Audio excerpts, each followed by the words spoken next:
Bonsoir et bienvenue à vous, téléspectateurs de KTO, pour ce Mardi des Bernardins, enregistré comme toujours en public depuis le grand amphithéâtre du Collège des Bernardins.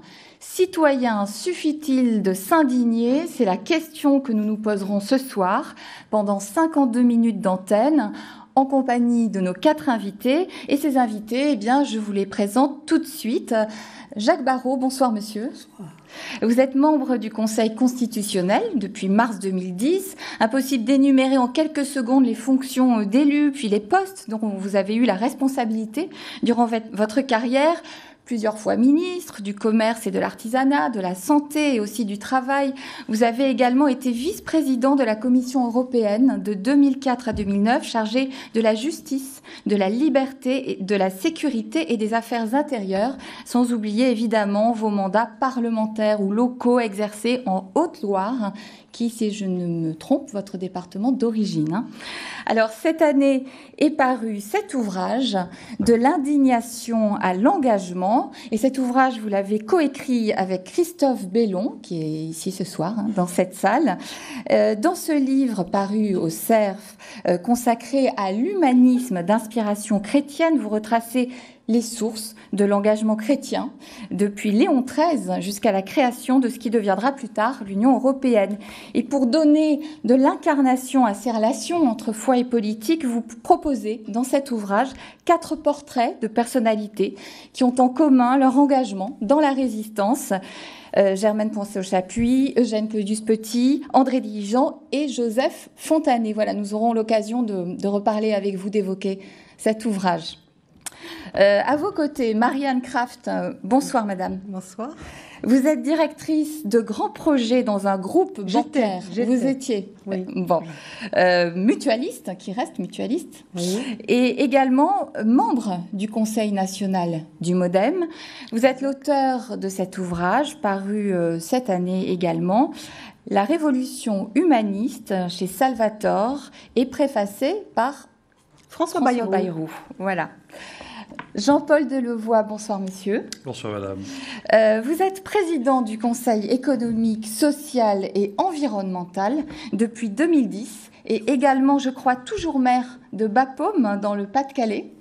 Vous avez vous aussi occupé de nombreuses fonctions et rempli de nombreux mandats comme député puis sénateur du Pas-de-Calais, mais vous avez été également ministre de la fonction publique, de l'aménagement du territoire et de la réforme de l'État dans les 2 premiers gouvernements Raffarin.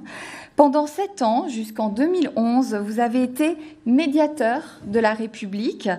Et reprenons-nous, c'est le titre de l'ouvrage que je présente ce soir et qui est paru cette année chez Talandier. Enfin, à vos côtés, Philippe Deroux. Bonsoir, monsieur. Bonsoir. Vous êtes le fondateur des Poissons Roses. Alors, les Poissons Roses, c'est un mouvement politique proche du Parti socialiste et créé il y a 1 an. On vous surnomme par-ci par-là dans la presse les cathos de gauche. Est-ce que vous êtes d'accord avec cet intitulé? Pas tellement, puisqu'on a chez nous des gens qui ne sont pas tous cathos. Il y a des protestants, des musulmans, des athées, mais c'est vrai qu'on se situe dans une filiation personnaliste de Mounier, de Maritain, et donc ça compte beaucoup. Et vous êtes également co-gérant d'une entreprise d'insertion de 50 personnes. Et vous vouliez également le préciser, vous êtes fondateur de l'ONG Eau et Vie. Voilà, alors le titre de notre émission de ce soir fait bien sûr référence à l'ouvrage de Stéphane Hessel, Indignez-vous, qui était paru en 2010. Un ouvrage qui est devenu un véritable succès de librairie. Plus de 3,5 millions d'exemplaires ont été vendus en Europe, France incluse. À la suite de cet engouement, les premiers frémissements du mouvement des indignés s'observent au Portugal et en Grèce dès mars 2011. Le mouvement gagnera en visibilité lors des manifestations de mai 2011 en Espagne et puis bien sûr d'autres manifestations européennes ou américaines à New York principalement auraient elles aussi été influencées par cet ouvrage durant ces derniers mois de crise. Alors la première question, et ce sera en guise de tour de table, elle sera assez simple. J'aimerais vous demander comment chacun de vous explique le retentissement international de ce livre, la naissance de ce mouvement. En d'autres termes, je crois qu'on va commencer avec vous, Jacques Barrot. De quoi ce succès est-il, selon vous, le révélateur ? D'abord, je veux voir dans ce mouvement quelque chose de positif. Il y a derrière l'indignation de l'espérance que les choses vont changer. Alors, il y a beaucoup de motifs d'indignation, ne serait-ce que le chômage des jeunes en Europe, la situation des enfants qui meurent de soif, et tout ça a en effet révélé la fragilité de nos démocraties et la difficulté de nouer un dialogue démocratique avec ceux qui souffrent le plus. Et ça, je crois que c'est une réalité qui explique en grande partie ce succès. Mais c'est vrai aussi que j'ai souhaité bien montrer le chemin qui va de l'indignation à l'engagement. Parce que l'indignation, on peut s'indigner chacun de son côté. Et ce qui manque, à mon avis, dans ces sociétés, c'est un dialogue beaucoup plus soutenu, beaucoup plus durable entre la société civile et les politiques.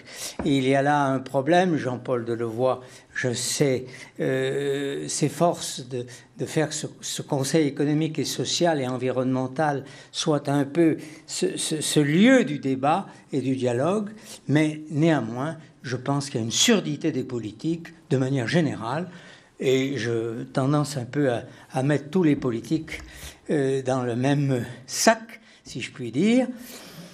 Eh bien, il faut se ressaisir et il faut en effet aller vers un engagement durable, mais un engagement éclairé aussi. Parce qu'il ne s'agit pas non plus, sous prétexte d'engagement, nous avons connu les engagements idéologiques, nous connaissons les engagements partisans qui parfois restreignent la liberté. Et s'il y a bien un acte de liberté, c'est l'engagement. Alors, Marianne Kraft, sur ce qu'a pu révéler ce mouvement, ce succès.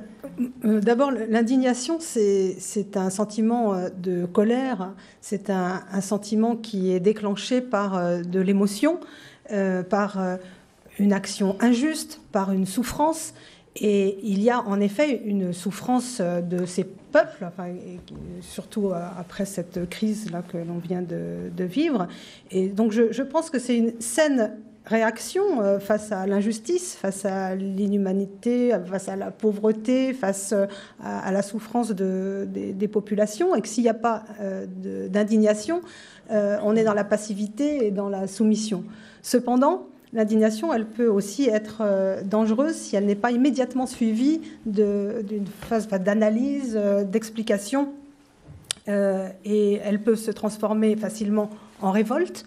Elle peut être utilisée et même détournée par effet d'amalgame pour déclencher des révoltes. Donc elle peut être aussi dangereuse. On voit bien dans les événements récents ce qui s'est passé avec le film stupide, caricatural, fait par un extrémiste, des extrémistes américains qui ont suscité une indignation de la part la colère des peuples musulmans, et qui ont fait un amalgame à l'ensemble de l'Amérique, et du coup qui se mettent à assassiner des Américains innocents. Donc c'est extrêmement dangereux. Bon, il y a eu d'autres exemples. Le massacre au Rwanda à la suite de l'assassinat du président, qui a débouché sur cet affreux épisode sanglant. De même, l'indignation à l'égard des riches en ce moment. Donc, on annonce Bernard Arnault qui peut prendre la double nationalité belge. Donc ça suscite un sentiment qui est déclenché au départ par l'émotion. Mais je dis attention. Donc, bien sûr, le livre de Stéphane Hessel, moi, quand il est sorti, il m'a beaucoup plu. Enfin, j'ai trouvé que c'était bien qu'une personnalité s'indigne. Il n'y a pas que les peuples, parce que ça manquait un peu au niveau des politiques, à part les extrêmes qui ont un petit peu... ils se sont appropriés l'indignation pour révolter les peuples, que ce soit extrême gauche ou extrême droite. Là, il y avait quelqu'un qui est reconnu, un ancien résistant, une personnalité, quelqu'un qui a un certain âge en plus. Et donc, j'ai trouvé que ce qui était bien surtout, c'est qu'il était indigné sur une question de fond sur laquelle les gens s'interrogent et s'inquiètent, qui est la question du modèle de société. Alors, on essaiera d'y revenir un peu plus tard dans l'émission sur cette question. Jean-Paul Delevoye, moi j'aimerais connaître votre réaction, votre avis. sujet de ce mouvement-là? Alors, on peut avoir plusieurs analyses. La première, c'est effectivement la stature de Stéphane Hessel. Notre société a besoin de voix morales qui s'expriment. Et c'est vrai que l'Europe est orpheline d'un Jacques Delors, un Mandela lorsqu'il s'exprime, un Stéphane Hessel ou d'autres. On a besoin de sages. Et ça, il faut être attentif à ça, c'est que nos sociétés sont tellement désorientées qu'elles ont besoin d'hommes et de femmes qui leur donnent un cap. Le deuxième élément, c'est que je crois que Stéphane Hessel, c'était plus une interpellation. C'est une interpellation à notre passivité, en disant, mais vous ne pouvez pas accepter le monde tel qu'il marche. Et ça, c'est un autre sujet sur lequel il faut que nous réfléchissions. Moi, je suis en même temps en permanence en train d'interpeller les décideurs, qu'ils soient économiques, philosophes, politiques.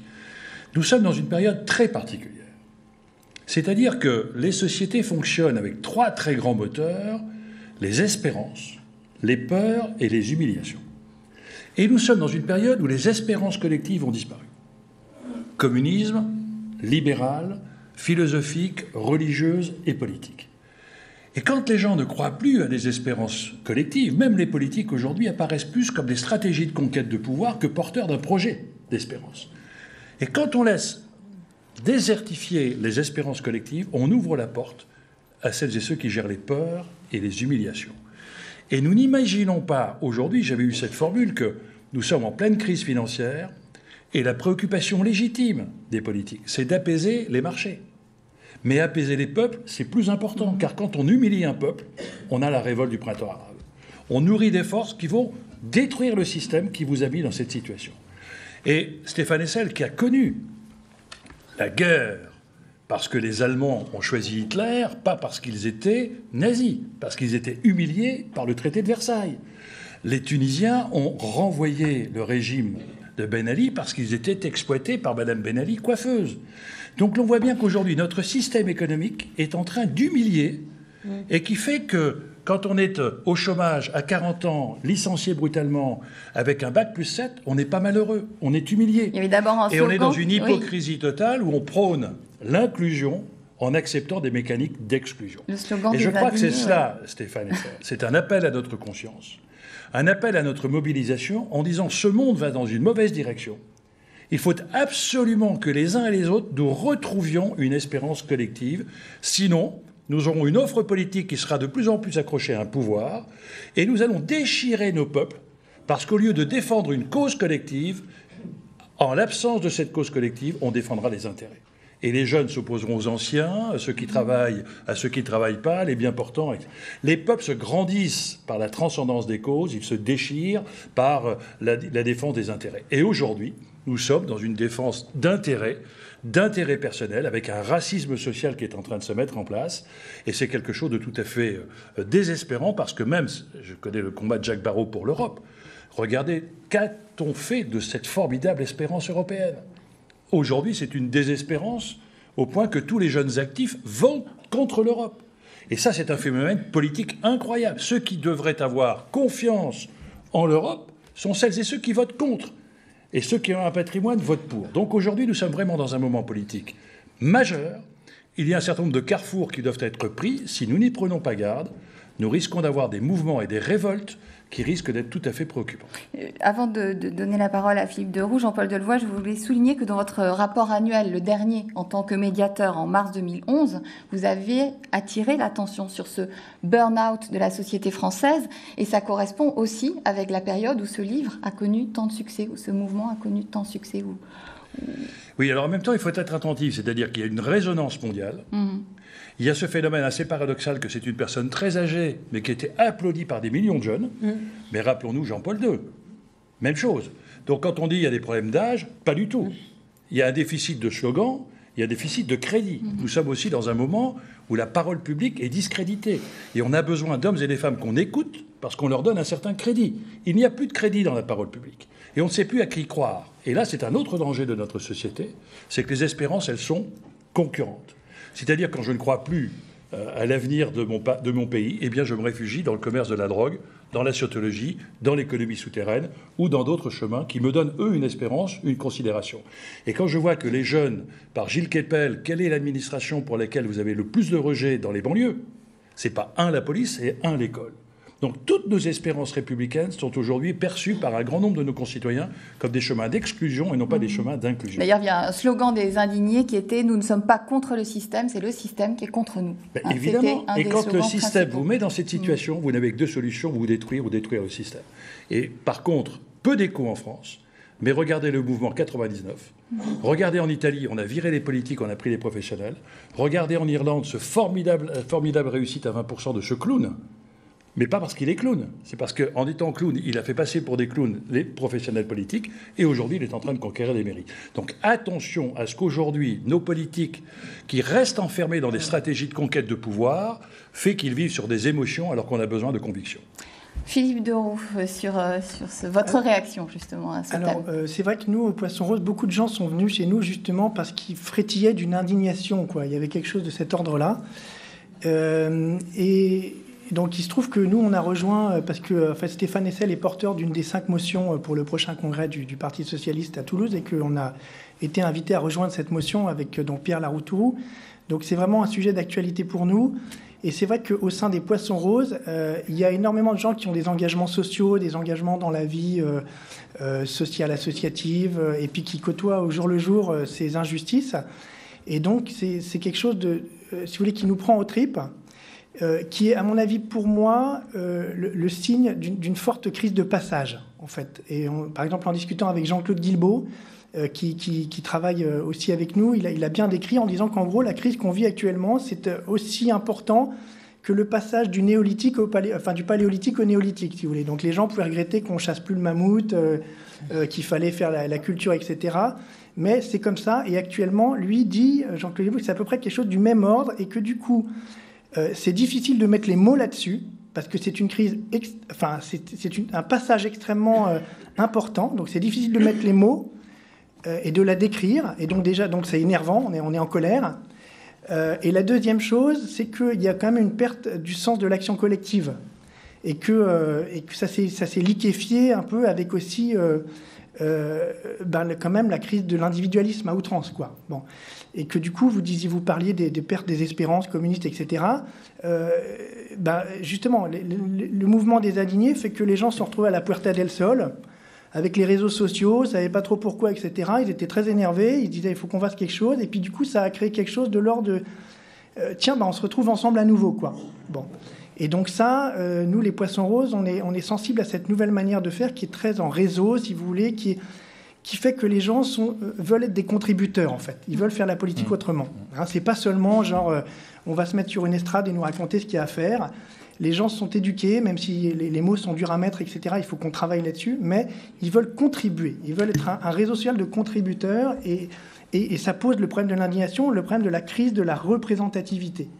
Et nous, on le sent très fort, quoi. C'est quelque chose qui remonte beaucoup. Justement, après l'indignation, vous l'avez dit, chacun de vous, à votre manière, doit venir le temps de l'analyse des symptômes et des causes de cette crise complexe que nous traversons. Jacques Barrault, dans cet ouvrage, qu'on n'a pas très bien vu, paraît-il, à la caméra, donc je le remontre, vous consacrez un chapitre à cette politique en crise et vous analysez justement les raisons principales de cette crise de la politique. Est-ce que vous pouvez nous en donner les raisons justement Oui, ça a été dit d'ailleurs très bien en disant que les politiques étaient enfermés dans la stratégie de conquête du pouvoir et étaient insuffisamment attentifs à la société. Alors, ça génère à la fois un langage populiste, on parle dans le sens que souhaitent les gens, ça donne aussi l'homme politique est plus attentif à son paraître qu'à ses convictions, qu'à son être et à son agir. Ça veut dire aussi que nous avons une difficulté de la part des politiques à écouter un peu plus la société civile, les acteurs de la société civile. Ça me paraît vraiment le cœur de notre soirée. Comment arriver à ce que les politiques soient plus attentifs à écouter une société qui souffre et puisse vraiment comprendre les raisons qui justifient ces souffrances, qui les occasionnent. Alors là, il faut évidemment revenir à des convictions solides et puis faire surgir des espérances nouvelles. Ça, c'est absolument essentiel. Voilà ce que je peux dire. Jean-Paul Delevoye, ce sont vraiment des thèmes que vous développez également dans votre ouvrage. Oui, alors moi je partage la conviction que vous évoquiez, je suis sûr que nous ne sommes pas en crise. Nous sommes en métamorphose. Quand vous êtes en crise, c'est-à-dire quand vous sortez de la crise, vous retrouvez la société ex ante. Quand on sortira de la crise financière, sociale, évidemment, la société dans laquelle nous vivrons n'aura plus rien à voir. Plus rien à voir. Et nous avons déjà une première difficulté, c'est-à-dire qu'avant, le futur, c'était la projection de notre présent. C'était assez facile, on était sur des rails, on se projetait à 15 ou 20 ans. Le futur, c'est la contestation de notre présent. Ça veut dire qu'aujourd'hui, comme nous sommes dans un pays de réseau, de posture, le confort dans lequel se trouvent les présidents de partis, les chefs d'association, seront-ils assez lucides et assez honnêtes pour accepter d'ouvrir des débats dont la finalité sera peut-être la remise en cause de la structure dont ils tirent le pouvoir? Ça, c'est un premier sujet. Le deuxième sujet, c'est que nous sommes dans un basculement total que vous évoquez du collectif et de l'individu. Avant, le collectif faisait l'individu. On était de droite, de gauche, médecins, etc. Bon. Aujourd'hui, c'est l'individu partout dans le monde qui est en train d'émerger. Et cette force d'individu, c'est une force de créativité, d'inventivité absolument incroyable. Mais la vraie question, c'est comment faire vivre ensemble des gens de plus en plus hétérogènes, de plus en plus libres. Et l'on voit bien que notre gestion collective d'un pouvoir vertical est remise en cause. Vous dites qu'il faut accompagner, justement. Le pouvoir n'est plus au-dessus, il est au cœur. Et comme en France, on est dans la gestion du pouvoir, avec la jouissance du pouvoir, et quand on a le pouvoir, on ne se sent pas responsable, on se sent supérieur, en faisant sentir le poids de l'infériorité à celui qui subit votre pouvoir, on n'a rien compris au film. Et aujourd'hui, il ne faut plus aimer apprendre, il faut pas obliger à apprendre les enfants, il faut aimer apprendre, il ne faut pas obliger à travailler, il faut aimer à travailler. On ne peut plus appartenir à un parti politique, on choisit son parti politique et on choisit aussi de le remettre en cause. Et ça, c'est quelque chose de tout à fait nouveau qui fait qu'on a en même temps une richesse incroyable d'invention à condition d'accepter la délégation sur le terrain et de faire en sorte, comme vous l'indiquiez, que nos concitoyens aujourd'hui veulent être des coproducteurs du futur. Et dernier point, pour vous dire à quel point la mécanique peut se mettre en place, c'est que je suis sûr, moi, de la fin du système politique qui consiste à dire « je décide, vous obéissez ». La contestation à l'autorité binaire est depuis 40 ans en formidable déclin. L'enfant conteste le père, l'élève le professeur et le citoyen le politique. Nous sommes dans une respiration démocratique à 4 temps. La pédagogie des enjeux. Si nous sommes en métamorphose, aucune métamorphose n'est possible si les gens ne comprennent pas ce qui est en cause. L'empreinte écologique, le fait qu'aujourd'hui notre système économique ne peut plus marcher de la même façon. Deuxièmement, on organise un débat. Ce que vous dites sur le débat. Les gens ont soif de débat. Il n'y a jamais eu autant de débats dans notre société. Mais ce qui se passe, c'est que quand ça conteste la vérité du chef, là, on tue le débat. Et on est dans un système où le politique aujourd'hui, je partage l'analyse de Jacques Barrot, moi j'ai toujours cette phrase d'Elie Wiesel qui disait « Quand je rentrais de classe, ma mère ne me disait jamais « Est-ce que tu as bien répondu ?» Elle me disait toujours « Est-ce que tu as posé la bonne question ?» Quand vous regardez les débats politiques, les politiques préfèrent le confort des réponses à l'inconfort des questions. Et quand ils prennent un débat, ils tuent le débat. Et aujourd'hui, parce que l'opposition est obligatoirement contre, etc., etc. Et enfin, la décision finit par s'imposer. Donc il y a des mécaniques qui se mettent en place partout. Notre système aujourd'hui, qui est verticalisé, est un système anxiogène. C'est un système qui n'est plus du tout adapté à la société moderne. Et nous devons être attentifs aujourd'hui à retrouver de nouvelles formes de citoyenneté, de nouvelles formes d'expression citoyenne, et de faire en sorte, et je termine là-dessus, moi j'ai un exemple, je suis au Conseil économique et social environnemental, j'ai dit aux organisations syndicales et patronales qui en font partie, je veux que nous soyons la maison du futur. Ils m'ont dit non, on s'occupe du présent. C'est incroyable. Ils ont accepté la maison du temps long. Et deuxièmement, j'ai dit, je veux que ce soit la maison des citoyens et qu'il y ait des forums citoyens. Et on m'a dit non, les citoyens, c'est nous. C'est-à-dire qu'en même temps, nous sommes dans un système où les gens se sont propriétaires des citoyens et où en même temps, le futur étant tellement compliqué qu'on s'occupe d'un présent douloureux. Ça ne peut plus marcher. Alors je crois que Philippe Deroux et Marianne Kraft ont envie de réagir et de parler des causes aussi. Oui, peut-être, mais alors nous, il y a quelque chose aussi qui nous a beaucoup bougé. Moi, je trouve qu'il y a un auteur qui est assez prophétique, qui s'appelle Michel Houellebecq, et qui a vu à quel point une forme d'idéologie libérale est passée du monde économique à finalement un peu liquéfier l'économie, les relations un peu entre les actionnaires, les employés, etc., les salariés, et puis comment c'est passé dans les mœurs, si vous voulez, donc dans les rapports entre les gens. Et il a très bien décrit ça dans ses romans. Et je pense que, en fait, on est aussi à une rupture entre ce monde, vous parliez de l'individu, si vous voulez, ce choix métaphysique de dire, voilà, il y a deux possibilités.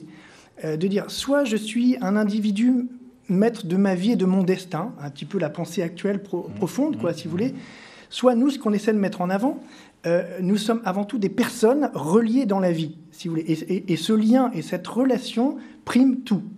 Et c'est là-dedans que d'ailleurs le seul progrès qui compte, c'est pas une espèce de vision incantatoire du progrès ou de l'évolution, c'est le fait de dire qu'est-ce qui contribue à améliorer ce lien et à le tisser davantage. Bon.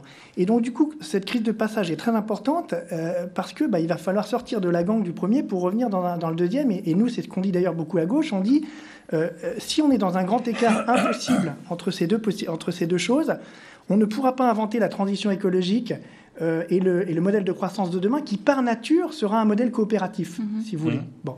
Et donc, du coup, ça, mélangé à la forme extrême de cupidité du monde dans lequel on est, et que moi, c'est pour ça que je voulais, justement, c'est pas pour la vaine gloire, mais dire que cette ONG, si vous voulez, au Bangladesh, quand on voit que des enfants sont à $30 par jour et des adultes à $50... ONG que vous avez fondée, hein. Voilà, et donc, du coup, si vous voulez... $3 par jour.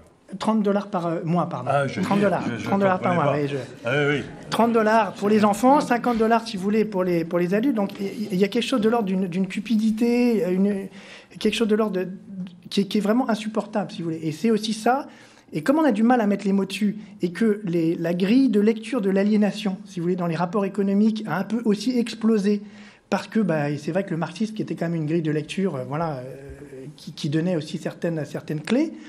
Maintenant, il faut réinventer et se dire, voilà, comment on fait, quoi. Comment on fait? Je ne sais pas si je suis clair, mais en tout cas... Être davantage dans la relation que dans la performance, comme peut le dire Albert Jacquard, par exemple. Ce cocktail est indignant, si vous voulez. Alors après, comment passer à l'action, c'est la suite du sujet, mais c'est vrai qu'on comprend que voilà, les gens, ils ont envie de s'énerver, quoi. Voilà. Alors, Marianne Krapf et aussi Jacques Barrot. Moi, ce qui m'a frappé, notamment avec cette campagne présidentielle qui succédait à une grave crise, c'est que les politiques ont vraiment manqué de pédagogie et de réflexion profonde, même sur notre modèle social, notre modèle de société, et que souvent, on est tombé dans une vision paranoïaque de la société. Donc c'est vrai que ça part d'une indignation, d'une crise, et tout de suite on cherche le responsable, le coupable, les boucs émissaires. Donc ça a été d'un côté l'immigré, l'assisté, ou alors le riche, le banquier, ou alors les thèmes conceptuels, la mondialisation, la finance sans visage. Donc ça a quand même beaucoup été dans cet esprit-là. Et ce qui m'a frappé aussi, c'est que dans les solutions proposées par nombre des politiques, c'était surtout s'attaquer aux symptômes, au lieu de vraiment prendre la réalité des faits et de chercher la cause profonde pour trouver la bonne solution. Alors, non seulement s'attaquer aux symptômes, mais aussi contourner, éluder la réalité des faits. De tous les côtés, à gauche comme à droite d'ailleurs, hein. Et même François Hollande, j'ai vu que le journal Marianne confiait que des proches avaient dit que pendant la campagne présidentielle, il disait « il ne faut pas conduire un enfant chez le dentiste en commençant par lui dire qu'il va avoir mal ». En fait, il savait très bien qu'il faudrait faire des efforts, qu'il faudrait serrer la vis, mais il fallait surtout pas le dire parce qu'il avait un risque électoral. Bon, tout ce qui est mesure, que ce soit sur le pouvoir d'achat, sur le chômage, sur le coût du travail, on peut citer plein d'exemples, hein, le blocage des prix de l'essence et des loyers, c'est ça, agir vraiment sur les symptômes et non pas sur les causes, alors qu'il faut consommer moins d'énergie et qu'il faut construire des logements et que ça fera baisser les prix. Sur le chômage, Nicolas Sarkozy dit il y a 500 000 offres d'emploi vacantes non pourvues. On n'a qu'à former mieux les chômeurs pour pouvoir pourvoir ces offres-là, et après les obliger à prendre les jobs. Non seulement on s'aperçoit qu'il y avait que même pas 300 000 offres, donc c'était pas tout à fait la réalité, mais en plus, moi j'ai été voir le rapport du Pôle emploi pour voir quels sont les postes à pourvoir, et c'est en grande majorité, à 80%, des postes de serveurs dans l'hôtellerie, de construction de routes, de bâtiments, et puis les employés à domicile pour la dépendance. Or, quand on regarde ceux qui cherchent des jobs, tous les ouvriers, les techniciens dans l'industrie qui ont perdu... Bon, se former pour ce genre de poste, ça colle pas. De même, la TVA sociale... Alors, on va pas avoir pour la compétitivité, c'est une mesure symbolique. De s'arrêter sur tous les exemples, mais je vous arrête parce que je crois que Jacques Barrot a envie d'intervenir. Moi, je voudrais dire quand même, de manière très claire, que ces sociétés sont à la fois court-termistes et individualiste. Et notre société française souffre particulièrement de ces deux mots. Alors, court-termisme, ça veut dire qu'on ne voit pas quelle espérance peut nous porter en avant. Car c'est aussi, ces sociétés sont minées par l'individualisme qui empêche cette appropriation de la responsabilité collective. Et la société française est particulièrement affectée par ces deux mots, par le court-termisme et par l'individualisme. Et je crois qu'il faut que nous retrouvions des espérances collectives et que nous retrouvions le sens et le chemin de la responsabilité collective. C'est fondamental si on veut que ce pays retrouve ce goût de vivre et ce goût d'espérer et de militer et de s'engager. Mais Jacques Barrot, comme Jean-Paul Delevoye, vous dénoncez le matérialisme à outrance Alors, c'est sûr que le matérialisme a tendance à faire primer la responsabilité, la réussite professionnelle sur l'engagement, évidemment, c'est vrai. Alors, moi, j'avais essayé d'analyser un certain nombre de phénomènes qui avaient amené notre société à être de plus en plus violente. Regardons la montée de la violence dans les écoles, toute la violence infrafamiliale. Dans les rapports, on voit bien qu'aujourd'hui, les gens sont de plus en plus tendus. Je me suis posé la question de savoir s'il y avait une spécificité française. Alors, je crois qu'il y a un certain nombre de phénomènes sur lesquels il faut que nous soyons totalement attentifs. Un, pour la première fois dans l'histoire, il y a une déconnexion entre la performance économique et la performance sociétale. Tout ce qui était force de progrès était souvent accompagné d'une augmentation du bonheur de vivre. On a eu la révolution rurale, on a mangé mieux, la révolution industrielle, on s'est mieux vêtu, etc. Pour la première fois, et regardons ce qui se passe dans la société américaine, il y a des défaites militaires, donc la puissance économique n'est plus liée à la puissance militaire. Aux États-Unis, ce sont les étudiants qui sont les plus endettés, avec une remise en cause de l'aspect financier. Et le monde arabe regarde cette déconnexion en disant « Mais pourquoi voulez-vous nous imposer un modèle occidental qui fait qu'en fin de compte, vous êtes de plus en plus riches et de plus en plus malheureux ?» Et donc, il y a un nouveau regard à porter sur la pauvreté, un nouveau regard à porter sur la précarité, un nouveau regard à porter sur les biens non matériels et qui ne sont pas aujourd'hui au cœur de notre débat. Pourquoi ? Parce que nous avons basculé, après la guerre 45, dans une société de la consommation qui avait pour but d'augmenter les capacités d'écoulement de la production. Et nous ne nous sommes pas rendus compte qu'on a en fin de compte fait un esclavage moderne. C'est-à-dire que l'homme aujourd'hui vaut plus pour ce qu'il dépense que ce qu'il pense. Ce qui était important, c'était de le rendre prisonnier d'émotions pour susciter des envies et non pas de satisfaire des besoins. Et aujourd'hui, même le cinéma américain, il n'est plus dans la satisfaction des envies, il est dans les pulsions. Parlez d'un esclave post-moderne. Et donc nous sommes effectivement dans une société de frustration permanente. Quand on n'arrive pas à satisfaire ses besoins, on est malheureux. Quand on n'arrive pas à satisfaire ses envies, on est frustré.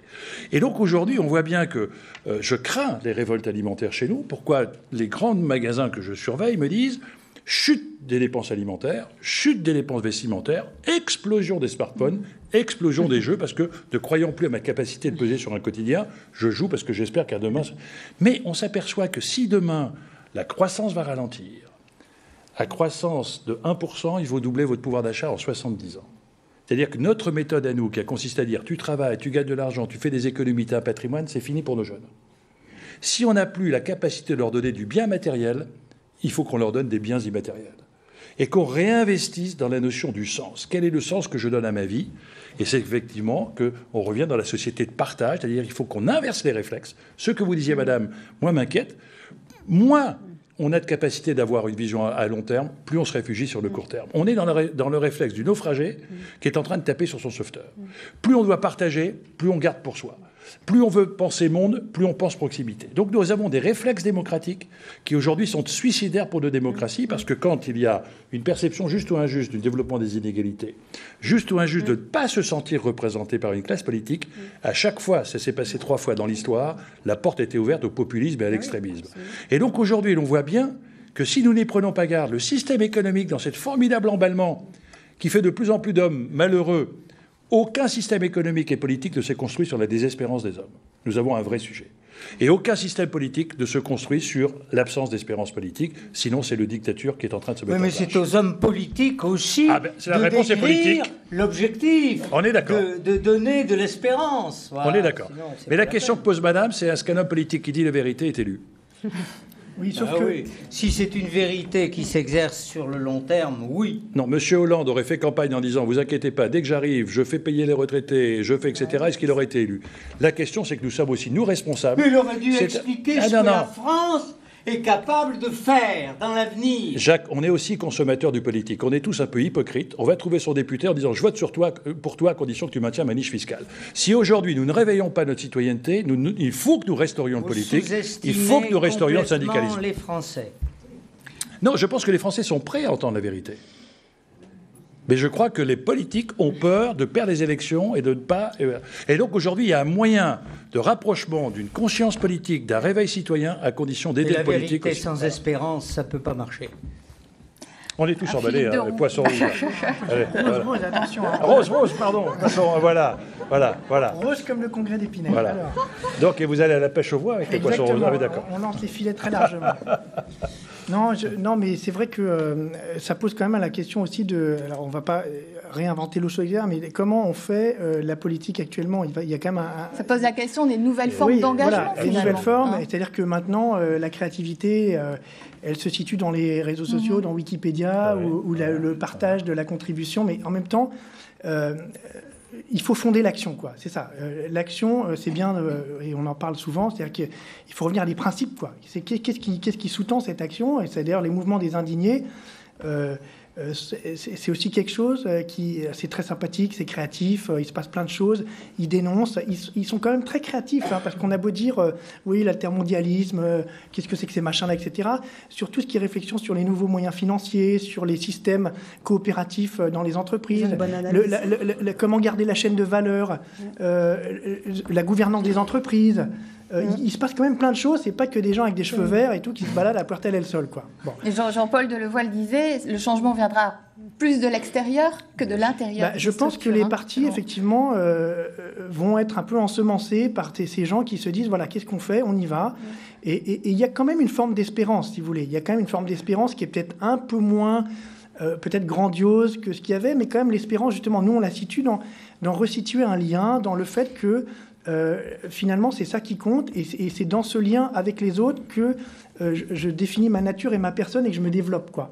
Et donc, c'est des petites choses, c'est un peu moins sexy, mais voilà. Et puis surtout, c'est très décentralisé, ça bouge dans tous les sens.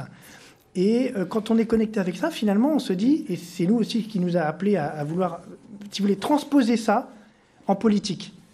Parce que finalement, c'est vrai que les partis sont des baleines, quoi. Et c'est d'ailleurs nous pour ça qu'on est des poissons et qu'on veut agir en banc, si vous voulez. Voilà. On a grand peur de la baleinisation, si vous voulez. À ces nouvelles formes d'engagement citoyen, elles sont structurées de quelle manière? Oui, c'est ce que j'ai cherché à faire dans mon livre, c'est-à-dire qui est non seulement une analyse organique du dysfonctionnement de la société, mais aussi quelles sont les pistes pour y arriver. Et j'en arrive vraiment à la conclusion qu'il faut partir du comportement de chacun. Et face on a d'un côté des gens qui sont hyper passifs devant leur télévision quand on leur demande de voter, note de gueule. Et puis de l'autre côté, il y a des révolutionnaires, enfin des gens révoltés, prêts à aller dans la rue à tout casser. Et puis, il y a quand même beaucoup de gens au milieu, et que je pense qu'il commence à se réveiller. On sent poindre les poissons roses ou d'autres. Hein. Et il y a les blogs. Enfin, moi, je suis beaucoup sur Internet, sur les blogs, sur les forums. Donc, on sent aussi vibrer tout ça.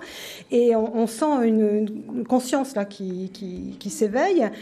Et quand on parle du pouvoir au peuple, pouvoir aux citoyens, moi, je ne le vois pas comme dans la rue, la manifestation d'une façon révolutionnaire. Mais le citoyen doit savoir maintenant qu'il a un pouvoir d'information sur Internet, sur les blogs, on voit bien Facebook, les réunions pour les manifs, bien sûr, mais en tant que citoyen, j'ai un pouvoir par mon acte d'achat. Parler de consommateur. Consommateur, le consommateur, acteur. Donc le consommateur, il faut qu'il sorte de la passivité pour devenir actif, et par ses choix de consommation, donc il va acheter des produits qui peuvent justement respecter, le commerce équitable, pour respecter l'environnement et la santé, un produit qui a respecté des normes, de même favoriser les circuits courts, il y a le déveloinvesment des AMAP. Mais est-ce que tout ça suffit pour vraiment faire bouger? Alors attendez, il y a la consommation, il y a l'investissement aussi en tant qu'investisseur, quand j'investis dans des assurances, quand je choisis ma banque. Donc tout comportement du consommateur, de l'investisseur peut être traduit en un certain pouvoir, favoriser les entreprises plutôt à structure coopérative qui ont un bon comportement. Bien sûr, pour faire ça, il faut que le citoyen soit bien informé, il faut des labels, des étiquetages sur les biens que l'on achète. Donc ça existe déjà pour le bio, le commerce équitable, mais il faudrait que ça aille jusqu'à des labels de responsabilité sociale environnementale. Il faut qu'il y ait des agences de notation sociale environnementale qui soient indépendantes et qui puissent noter les entreprises et que ça soit publié sur Internet. Et puis si des entreprises ont un mauvais comportement, elles pourront être boycottées par les citoyens. Ça commence à poindre. Il y a la société Novetic, qui est une agence RSE là, qui commence à noter, mais malheureusement pour l'instant il n'y a pas encore de normes pour, si on veut faire vraiment un reporting sur un même périmètre comparatif sur les entreprises, c'est pas encore très au point, mais ça va venir, il faut le développer. Et puis face à ces comportements citoyens, il faut la vérité des faits. C'est ce que je disais tout à l'heure, c'est que ça ne peut être efficace, ça peut marcher qu'avec une exigence de vérité, et puis aussi l'exigence d'un débat public, qu'on parle vraiment des sujets, que le citoyen, il a le droit d'être informé, le droit de donner son avis. Il faut comparer les meilleures pratiques. Quand il y a un problème, que ce soit un problème de société, un problème économique, il faut regarder ce que font les autres pays.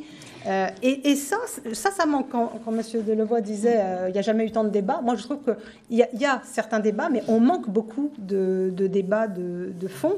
Donc, et ça, c'est aux citoyens de le demander. Pourquoi les médias nous rendent passifs? À la télévision, qu'est-ce qu'on nous sert? C'est de la daube par rapport à ce que c'était il y a 20 ou 30 ans. Sauf sur KTO. Oui, sauf sur KTO, mais enfin, sur les chaînes. Il y a de plus en plus d'émissions de télé-réalité, des jeux, et c'est pas éducatif, c'est pas pédagogique. Alors pourquoi on va dire? C'est parce que si les auditeurs, les téléspectateurs ne demandent pas ces émissions, forcément, les médias vont vouloir leur vendre ce qu'ils veulent. S'ils veulent des jeux, eh bien, donnons-leur des jeux. Et Panem et Circus.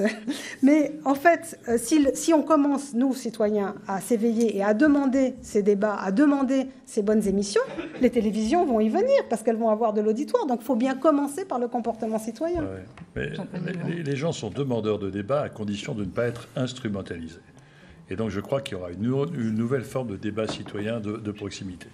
Il y a des choses qui sont très intéressantes dans ce qui est en train de se passer. Je pense que nous n'avons pas suffisamment exploré la notion de résilience de la société. Nous devons réfléchir aujourd'hui, nous sommes en train d'étudier cela. Par exemple, quelle est la résilience de la société japonaise après le drame de Fukushima? Comment une société qui avait tout pour être détruite a réussi à se reconstruire? Et je crois que la société européenne doit rentrer en résilience pour se reconstruire après la crise qui la frappe et qui la menace d'un déclin, de la faire sortir de la zone économique du monde, etc., etc. Et je crois que d'une phase de cohésion sociale, où toutes les politiques publiques étaient de dire comment on fait vivre ensemble, comment on aide le malheureux, etc., il faut que nous arrivions dans une phase de vitalité sociale. Comment donner sur les territoires de la vitalité, de l'envie de partage, de l'envie de proximité. Et si on fait émerger toutes les initiatives locales, Poisson Rose ou d'autres, il y a énormément d'initiatives locales. Toi, Jacques, qui était un élu local, tous les jours, il y a des miracles. Il y a des gens qui trouvent des inventions avec des associations. Le vrai sujet sur lequel nous devons réfléchir de façon collective avec des espérances nouvelles, c'est qu'est-ce qui fait vivre ensemble, je disais tout à l'heure, des gens hétérogènes. Le travail. Quelle est la place du travail? Si le travail n'est plus offert à tous, parce qu'il y a une mécanique d'exclusion par le chômage, le fait de compenser l'absence de travail par une allocation chômage n'est plus suffisant. Est-ce qu'il y a l'activité marchande et l'activité non marchande par l'économie sociale et solidaire? Est-ce qu'aujourd'hui, le fait d'avoir fait disparaître l'affectio sociatis entre le propriétaire et les salariés ne va pas redonner des formes nouvelles à la société de coopération?